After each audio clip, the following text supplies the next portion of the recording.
এখানে আবার আরেকটা বিষয় ক্লিয়ার করে আমি আমার বক্তব্য ইতি করে নিব, যেহেতু সময় অনেকক্ষণ হয়ে গেল, প্রশ্ন উত্তর পর্ব আছে সম্ভবত।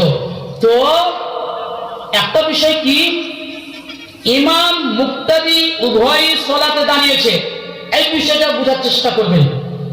ইমাম মুক্তাদি উভয়ই সালাতে নামাজে দাঁড়িয়েছে, ইমাম সাহেব সামনে আছে, মুক্তাদি তার পিছনে, পুরো কাতার ভরে গিয়েছে, পুরো কাতার কি হয়েছে, ভরে গিয়েছে। এখন পিছন দিক থেকে একজন এসেছে, ঠিক আছে, এখন ওই ব্যক্তি কোথায় দাঁড়াবে?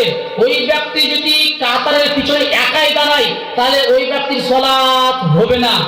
সুনান ইবনে মাজাহ হাদিস নাম্বার আপনার 1003-4 নম্বর হাদিস। যদি আপনি প্রথম কাতারের পিছনে থাকেন কিংবা কাতারে যদি আপনি একাই থাকেন, বুঝতে পারছেন, কাতারে যদি আপনি একাই থাকেন তাহলে নামাজ হবে না। আল্লাহ রাসূল সাল্লাল্লাহু আলাইহি ওয়াসাল্লাম নামাজ দোহরানোর আদেশ দিয়েছে, সহিহ সুনান ইবনে মাজাহ হাদিস নম্বর 804 নামাজ দোহরানোর আদেশ করেছে।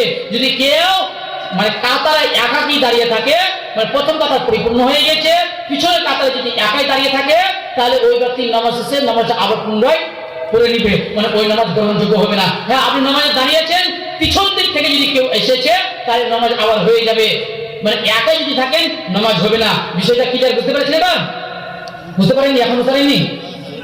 আচ্ছা, আপনি বুঝতে পারেননি? দেখেন, এটা হচ্ছে ইমাম, এই দুটো হচ্ছে মুক্তাদি।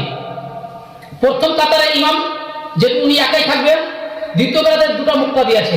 এখন মসজিদ হচ্ছে খুব ছোট, মানে বোঝানোর জন্য বলছি, এখন দুটা মুসাল্লি পুরো মসজিদ ভরে গিয়েছে, মানে প্রথম কাতার ভরে গিয়েছে, বাচ্চার একটা কাতার পিছনে। আপনি পিছন দিক থেকে এসেছেন, এখন আপনি এসে পিছনে মানে এই আঙুলটা আপনি লেগে গেছেন, এটা একটা পিছনে কাতার, আপনি একাই লেগে গিয়েছেন, কেউ আসেনি, আর আপনি একাই করে নিলেন, আর একটা কাতার সামনে পূরণ হয়ে গেছে, আপনি পিছনে একাই করে নিলেন, তো আল্লাহ নবী বলছে ওই নামাজ হবে না, ওটা আপনাকে পুনরায় দোহরাতে হবে। এবার বুঝতে পেরেছেন? বুঝতে পেরে নিয়েছেন?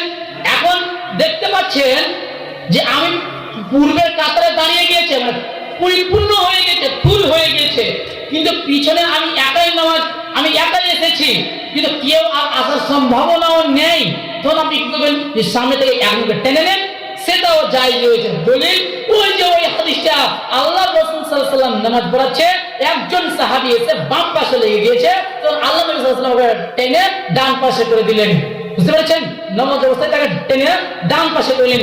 এই হাদিস অনুযায়ী সালাফগণ স্পষ্টভাবে ইস্তেদলাল করেছে, যে সালাফদের ইজমাও আছে যে যদি মানে পরিপূর্ণ কাতার হয়ে যায়, যদি মধ্যখানে একজনকে টেনে নেয়, কেউ কাতারের যে কোনো জায়গা থেকে একজনকে টেনে নেয়, কোনো সমস্যা নেই, সেটা জায়েজ রয়েছে, কিন্তু কাতারের পিছনে একাকী ব্যক্তির নামাজ হবে না। এবার বুঝতে পেরেছেন? এই ছিল আমাদের আজকের মূল বিষয়। আল্লাহ সুবহানাহু ওয়া তাআলার নিকটে দোয়া করি, হে আল্লাহ, তুমি আমাদের প্রত্যেককেই রাসূল সাল্লাল্লাহু আলাইহি ওয়াসাল্লামের পদ্ধতিতে সালাত নামাজ আদায় করার তৌফিক দান করুন। সকলে বলুন আমিন। আচ্ছা, প্রশ্ন আছে কি?